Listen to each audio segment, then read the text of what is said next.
La cocina de nuestra casa en el corazón de Ciudad de México olía a cebolla sofrita y chiles asados, un aroma que siempre me recordaba las tardes de mi infancia en la casa de mi abuela. Era una noche de viernes, de esas en que el tráfico de la avenida Insurgentes parecía un río interminable de luces rojas y bocinas impacientes. Yo acababa de llegar del trabajo, exhausta después de un día interminable en la oficina de contabilidad, donde los números se amontonaban como deudas pendientes. Me quité los zapatos en la entrada, sintiendo el fresco del azulejo bajo mis pies, y me dirigí a la cocina, atraída por el sonido siseante de la sartén. Mi esposo Javier estaba de espaldas a mí, removiendo con dedicación un guiso de mole poblano que prometía ser el centro de nuestra cena. Llevábamos casados 8 años, y aunque la rutina nos había envuelto como una manta cómoda pero a veces asfixiante, momentos como este me hacían sentir que aún había chispa. Javier era alto, con hombros anchos de tanto cargar cajas en su taller mecánico, y su cabello negro empezaba a salpicarse de canas en las sienes. «Ya casi está listo, amor. Pon la mesa, ¿sí?», dijo sin voltear, su voz ronca y familiar, con ese acento chilango que siempre me había enamorado. Me acerqué por detrás y le di un beso en la nuca, inhalando el leve olor a sudor mezclado con el picante del ajo. «Suena delicioso. ¿Qué tal tu día?», pregunté mientras sacaba los platos del armario. Él se encogió de hombros, concentrado en el fuego. Lo de siempre. Un cliente gruñón con el carro descompuesto, pero nada grave. ¿Y tú? ¿Sobreviviste a la jefa? Reí suavemente, recordando la reunión de la tarde donde mi supervisora había criticado mi informe por enésima vez. A duras penas, pero ya estoy aquí, contigo. Nos movíamos en sincronía, como un baile aprendido de memoria. Yo ponía la mesa con el mantel de hilo que heredé de mi madre. Él ajustaba el volumen de la radio que sintonizaba salsa criolla, llenando el aire con ritmos alegres que contrastaban con el cielo nublado que se veía por la ventana. Afuera, la lluvia de mayo empezaba a caer en gotas gruesas, golpeando el techo de lámina como un tambor improvisado. El aire se volvía húmedo, cargado de esa frescura terrosa que tanto me gustaba en la ciudad. Javier dejó la cuchara en el mostrador y se limpió las manos en el delantal que le regalé en su cumpleaños. Su teléfono, un viejo Samsung que se negaba a cambiar, vibró sobre la encimera de granito. Lo miró de reojo, pero siguió con lo suyo, agregando un puñado de cilantro fresco al guiso. El teléfono vibró de nuevo, insistente. Yo, que estaba cortando limones para las aguas frescas, alcancé el aparato por curiosidad. «Déjame ver quién es. A lo mejor es importante», dije casualmente, desbloqueándolo con el patrón que conocía de memoria. Un corazón torcido que él mismo había dibujado. La pantalla se iluminó con un mensaje de WhatsApp. El remitente era Ana López, compañera. Mi estómago se contrajo al instante, como si hubiera mordido un chile demasiado verde. El mensaje decía: «Te extraño. No aguanto más sin verte. ¿Cuándo nos vemos?». Las palabras se clavaron en mí como espinas. «¿Te extraño?». ¿Quién era esta Ana? Javier había mencionado alguna vez a una compañera en el taller, pero siempre de pasada, como un nombre más en su lista de colegas. Mi mente empezó a girar. ¿Cuántas veces había visto su teléfono encenderse con notificaciones? ¿Cuántas excusas para llegar tarde del trabajo? El corazón me latía con fuerza, un pulso sordo que ahogaba el sonido de la lluvia. Javier seguía de espaldas, ajeno, tarareando la canción de la radio. Sentí una oleada de rabia caliente subiendo por mi pecho, mezclada con un miedo helado que me hacía temblar las manos. ¿Era esto lo que sospechaba en las noches en que se duchaba demasiado rápido al llegar? ¿O solo paranoia mía, fruto de los chismes que oía en la oficina sobre infidelidades ajenas? Sin pensarlo 2 veces, mis dedos volaron sobre el teclado virtual.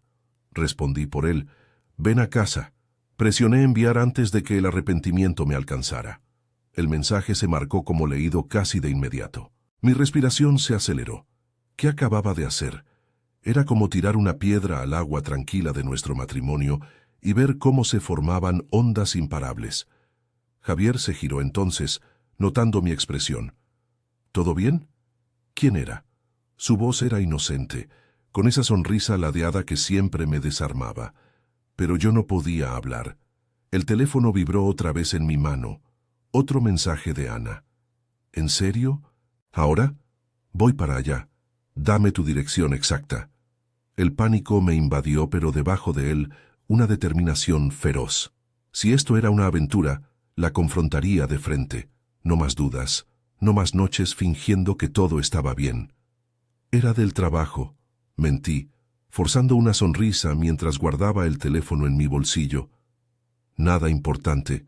Vamos a comer que se enfría. Cenamos en silencio, o casi. La lluvia arreciaba afuera, convirtiendo las calles en ríos improvisados, y el mole sabía a cenizas en mi boca.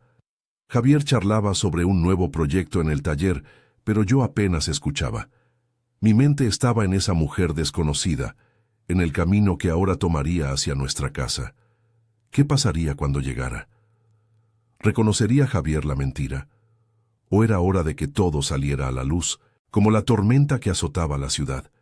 Mientras lavábamos los platos, el timbre sonó. Mi corazón dio un vuelco.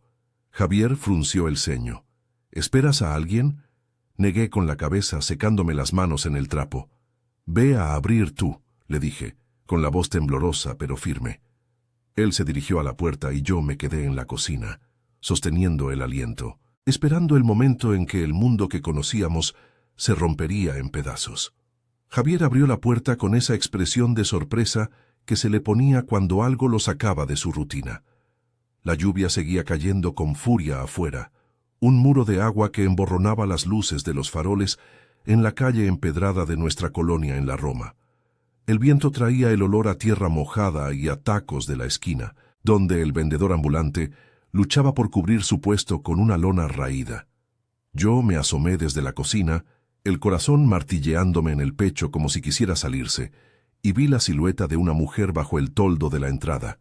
Era menuda, con el cabello castaño empapado pegado a la cara, y llevaba un abrigo ligero que no servía de mucho contra el aguacero.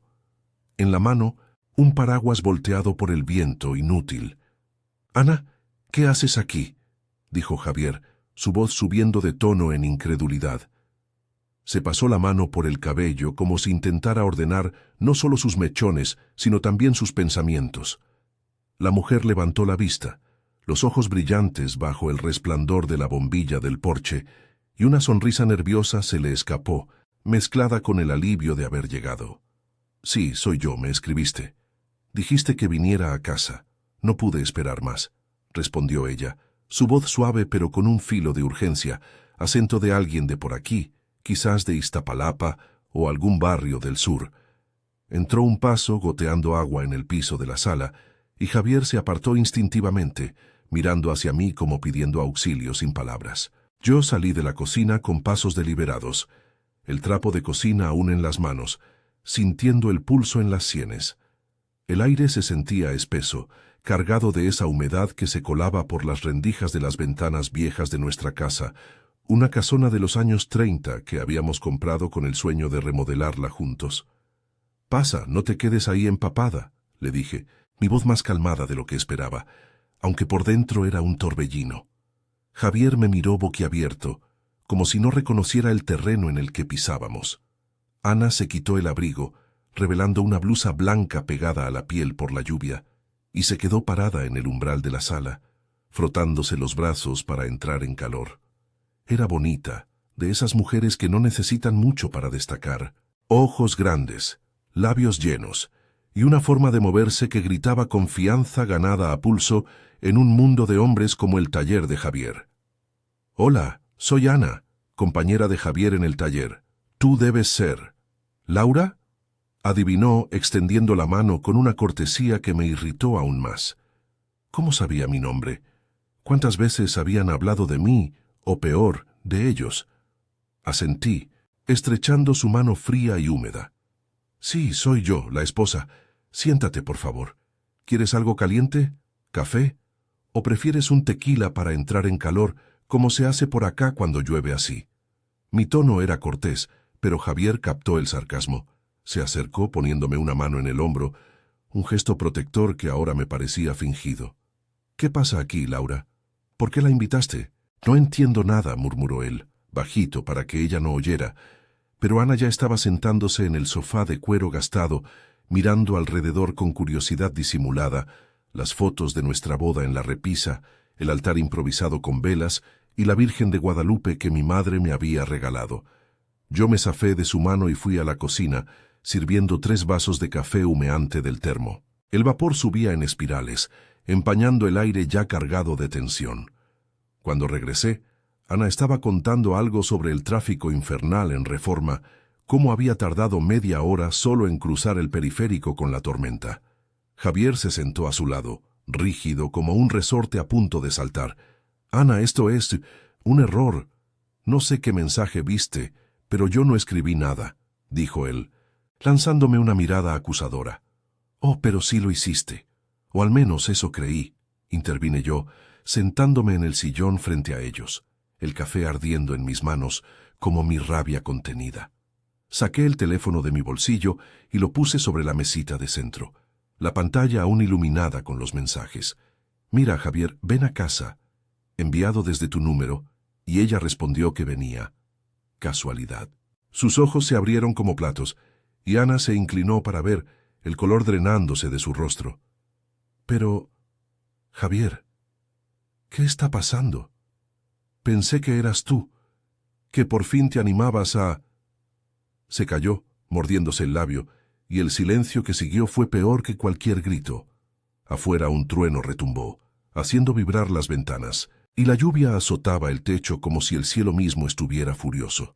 Javier se levantó de un salto, arrebatando el teléfono. «Laura, fuiste tú. ¿Por qué harías algo así?» Su voz era una mezcla de traición y pánico, el acento chilango endureciéndose en las R's. Se paseaba por la sala, las manos en la cabeza, mientras Ana se hundía en el sofá murmurando un «lo siento» que sonaba vacío. «¿Por qué?» «Porque vi el mensaje original, Javier. Te extraño. No aguanto más sin verte. De tu compañera». «¿Cuánto tiempo lleva esto? ¿Las noches extras en el taller? ¿Los mensajes que borras cuando entro a la habitación?» Las palabras salían de mí como un río desbordado, años de dudas acumuladas en una avalancha. Sentía las lágrimas picando en los ojos, pero las contuve. No le daría el gusto de verme romper primero. Ana intervino, la voz temblorosa. «No es lo que piensas. Solo.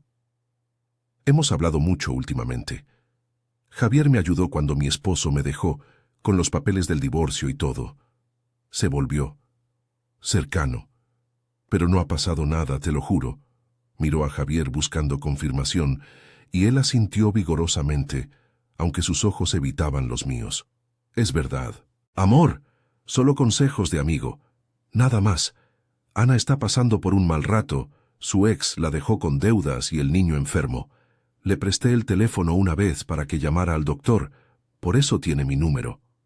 Javier se arrodilló frente a mí, tomando mis manos, su piel áspera de tanto trabajar con herramientas. «Por favor, créeme, no te traicionaría así». El cuarto se sentía más pequeño, el aire pesado con el olor a café y a mentiras a medio cocer. Yo quería creerle, anhelaba que todo fuera un malentendido, pero el nudo en mi estómago me decía que había más. «¿Y por qué te extraño? ¿Por qué no me contaste nada de esto?», pregunté, mi voz quebrándose por fin. Ana se levantó recogiendo su abrigo. «Mejor me voy.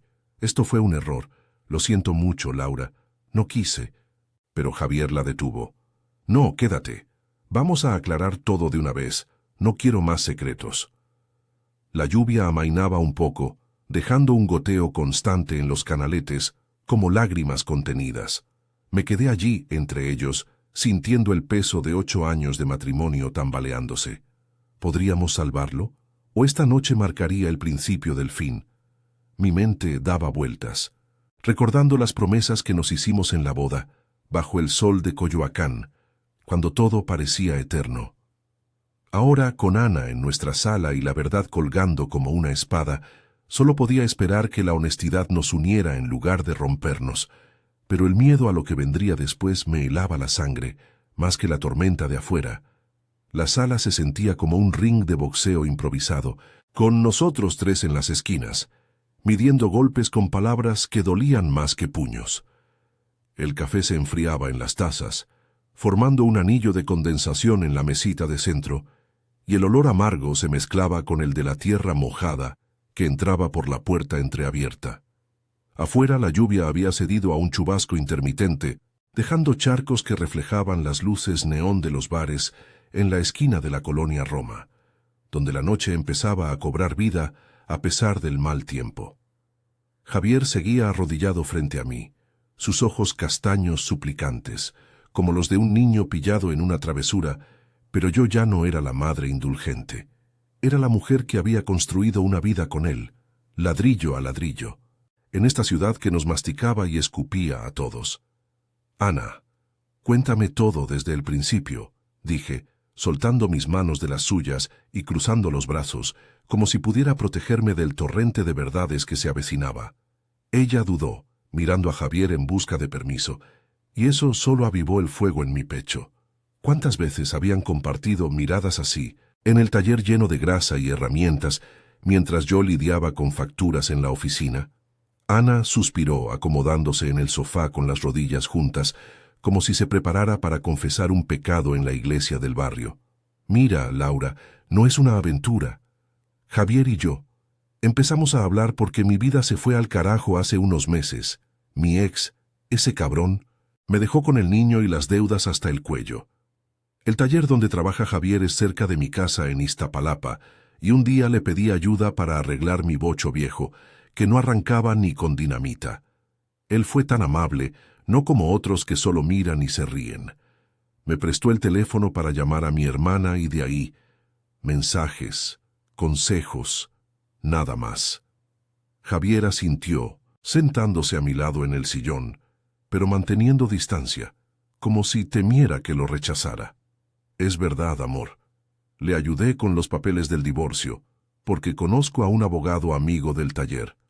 Hablamos de su niño, que tiene asma y necesita nebulizador, y de cómo ella llegaba tarde al trabajo por el tráfico del metro. Pero te extraño. Eso fue. Exagerado. Ana estaba sola, y yo solo quise animarla. No significó nada. Sus palabras colgaban en el aire, pesadas como la humedad que se filtraba por las grietas de las paredes. Yo recordaba esas noches en que Javier llegaba con el olor a aceite y a algo más, quizás perfume barato que achacaba al taller. ¿Exagerado? ¿Y por qué no me lo dijiste? Llevamos 8 años, Javier. 8 años de compartir todo. Las cuentas, las risas, las broncas por el dinero. ¿O ya no confías en mí? Mi voz se quebró, y una lágrima traicionera rodó por mi mejilla. Me la limpié con rabia, odiando sentirme vulnerable frente a ella. Ana se inclinó hacia adelante, sus ojos grandes y sinceros, pero con un brillo de culpa que no podía ocultar. Lo siento, Laura. No quise meterme en su matrimonio. Solo. Javier me escuchaba. Mi ex nunca lo hizo. Y sí, le escribí eso porque estaba borracha anoche, después de una pelea con mi mamá por el dinero del niño. Pensé que era un amigo, nada más. Pero cuando me respondió, ven a casa, creí que por fin se decidía a algo más. Su acento del sur de la ciudad se notaba en las aes abiertas, en las eses suaves como un eco de las calles polvorientas de donde venía. Javier se pasó las manos por la cara, exhalando un suspiro que sonó a derrota. No, Ana, nunca quise eso. Laura, por favor, mírame. Tomó mi rostro entre sus manos ásperas, oliendo a jabón y a mole de la cena. Sus ojos estaban rojos, no sé si por la luz tenue o por el esfuerzo de contener las lágrimas. Te amo, carajo. Eres mi todo. El taller, los clientes, todo eso es para nosotros, para el futuro que soñamos. Remodelar esta casa, quizás un viaje a la playa en Acapulco como en nuestra luna de miel. No la traicionaría por una charla inocente. El silencio que siguió fue ensordecedor, roto solo por el zumbido de un vecino que ponía música de mariachi a todo volumen, celebrando quién sabe qué en medio de la tormenta. Yo quería creerle, anhelaba que este fuera solo un tropiezo, como cuando discutimos por su afición al fútbol los domingos. Pero el nudo en mi garganta me recordaba las inseguridades que arrastraba desde que perdimos el embarazo hace 2 años. El vacío que Javier llenaba con trabajo extra, y yo con horas extras en la oficina, fingiendo que no dolía. ¿Y si no es inocente? ¿Y si solo soy la segura, la que cocina y lava mientras tú juegas al héroe con ella? Ana se levantó, incapaz de quedarse quieta. No es así. Javier siempre habla de ti, de cómo te conoció en la fiesta de la oficina, de tus ojos que lo enamoraron. Yo solo envidiaba eso, pero me voy, de verdad. No quiero ser el problema. Caminó hacia la puerta, pero Javier la detuvo con una mano en el brazo, gentil pero firme. No, quédate un rato más. Laura, hablemos, sin secretos. Me miró, y por primera vez esa noche vi en él no al esposo distraído, sino al hombre con quien bailé salsa en las fiestas de la colonia, el que me cargó en brazos cuando me torcí el tobillo en el Zócalo. Dime qué necesitas oír. ¿Quieres que borre su número? ¿Que deje el taller? Haré lo que sea. Me quedé allí dividida entre el amor que aún sentía y la traición que imaginaba. La lluvia había parado del todo, dejando un cielo estrellado que asomaba entre las nubes, como un atisbo de esperanza. Pero entonces, el teléfono de Javier vibró en la mesita, un mensaje nuevo que iluminó la pantalla. De Ana, pero no, era de un número desconocido. Javier, ¿quién es Marta? Leí en voz alta, el corazón acelerándose de nuevo. El nombre me sonaba vagamente. Quizás otra compañera. Su rostro palideció y supe que la noche estaba lejos de terminar. Ana frunció el ceño, confundida. ¿Marta? ¿La de la ferretería? Javier negó con la cabeza, tartamudeando. Es... nada, un error. Pero yo ya no podía parar. El peso de las dudas me aplastaba. Y mientras la ciudad se secaba afuera, con el bullicio de los taxis regresando a las avenidas, sentí que nuestro matrimonio pendía de un hilo más fino que nunca. ¿Cuántas Anas más habría? ¿O era hora de reconstruir, con honestidad cruda, como las calles de México que se reparan después de cada tormenta? El aire se cargaba de promesas rotas y posibles redenciones, pero el miedo a perderlo todo me paralizaba, esperando su explicación que podría salvarnos o hundirnos para siempre. El mensaje de Marta colgaba en la pantalla como una bomba de tiempo, iluminando la sala con un resplandor frío que contrastaba con el calor residual de la tormenta. Afuera, la noche de la Ciudad de México empezaba a calmarse. Los charcos en las calles de la colonia Roma reflejaban los faroles amarillos y el neón parpadeante de la taquería de la esquina, donde un grupo de jóvenes reían bajo el toldo, ajenos a nuestro drama doméstico. El aire entraba fresco por la puerta entreabierta, trayendo el olor a asfalto húmedo y a elotes asados de un vendedor ambulante que empujaba su carrito con ruedas chirriantes.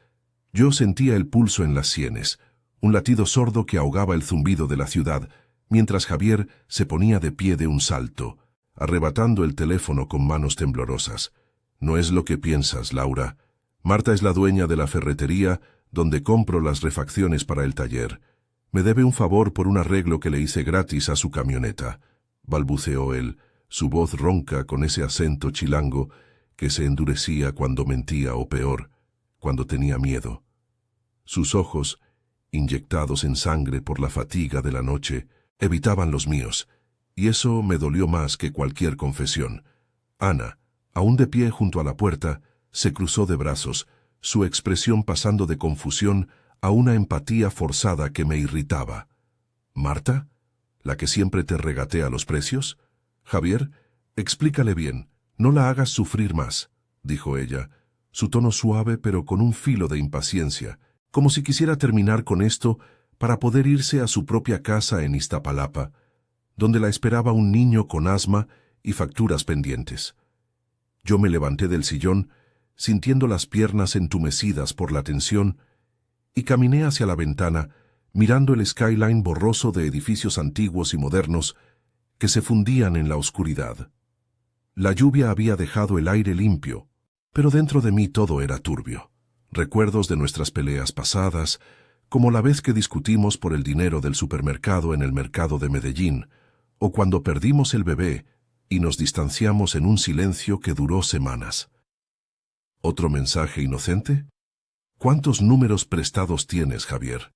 ¿Cuántas mujeres que te escuchan mientras yo me rompo la espalda en la oficina contando centavos para que paguemos esta casa? Mi voz salió afilada, rompiéndose en las erres, y las lágrimas que había contenido toda la noche finalmente brotaron, calientes y saladas, rodando por mis mejillas como la lluvia que acababa de parar. Javier se acercó, intentando abrazarme, pero me aparté, chocando con la repisa donde estaban las fotos de nuestra boda. Nosotros dos en el jardín centenario de Coyoacán, riendo bajo el sol de octubre, con promesas de un futuro sin grietas. Amor, por favor, lee el mensaje completo, suplicó, extendiendo el teléfono como una ofrenda.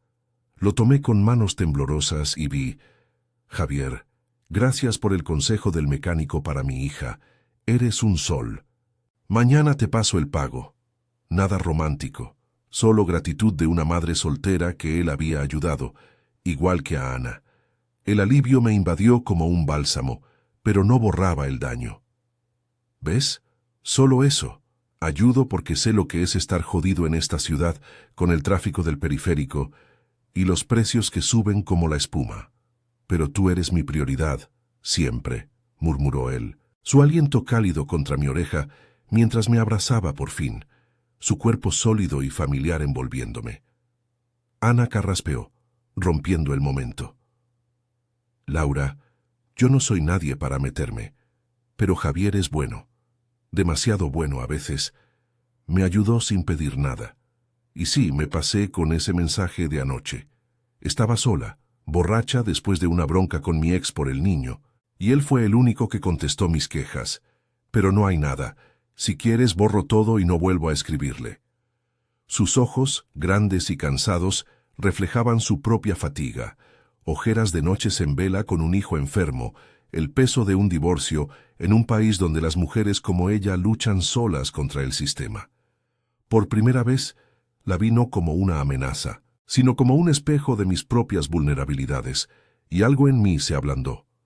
Me separé de Javier y la miré directamente. Quédate un poco más. No por él, por nosotras. Cuéntame de tu vida, Ana. ¿Cómo es criar sola en Iztapalapa, con el metro atascado y las deudas? Ella dudó, pero se sentó de nuevo y empezó a hablar. De las mañanas corriendo al IMSS con el nebulizador del niño, de los trabajos extras en la maquiladora para pagar la renta, de cómo Javier le prestó 500 pesos una vez sin que se lo pidiera. Javier escuchaba en silencio, asintiendo, y yo me di cuenta de que su bondad era su forma de lidiar con el vacío que ambos sentíamos desde la pérdida del bebé. Él ayudando afuera, yo enterrándome en números para no pensar. La conversación fluyó como el agua que aún goteaba de los canaletes afuera, lavando la suciedad acumulada. Admití mis inseguridades, cómo el trabajo me había hecho paranoica con las historias de infidelidades en la oficina, y Javier confesó que no me contaba nada por miedo a preocuparme más, a revivir el dolor de hace 2 años. Pensé que si te lo decía, te sentirías como si no bastaras. Pero tú bastas, Laura. Eres mi ancla en esta locura de ciudad, dijo él, tomándome la mano, sus callos rozando mi piel suave. Ana nos miró, y por primera vez sonrió de verdad. Tienen suerte el uno del otro. Yo daría lo que fuera por algo así. Cuando Ana se fue, ya entrada la medianoche, el taxi la llevó bajo un cielo estrellado, prometiendo no interferir más. Javier y yo nos quedamos en la sala, limpiando las tazas de café frío, en un silencio reparador. Perdóname por responder ese mensaje. Fue mi miedo hablando, susurré, apoyando la cabeza en su hombro. Él me besó la frente, oliendo a casa y a promesas renovadas. Y perdóname por no abrirme. Mañana borramos todo y empezamos de nuevo. Quizás intentemos lo del bebé otra vez, con calma. Salimos al balcón, mirando las luces de Insurgentes que parpadeaban como estrellas caídas. La ciudad bullía abajo, un puesto de quesadillas humeante, risas de transeúntes, el rugido de un metrobús. Habíamos superado la tormenta, no sin heridas, pero con una honestidad que nos unía más fuerte. Javier me abrazó, y por primera vez en meses sentí que el futuro no era un peso, sino una posibilidad. En México, donde todo se rompe y se repara, nuestro matrimonio acababa de renacer ladrillo a ladrillo bajo la luna que asomaba tímida.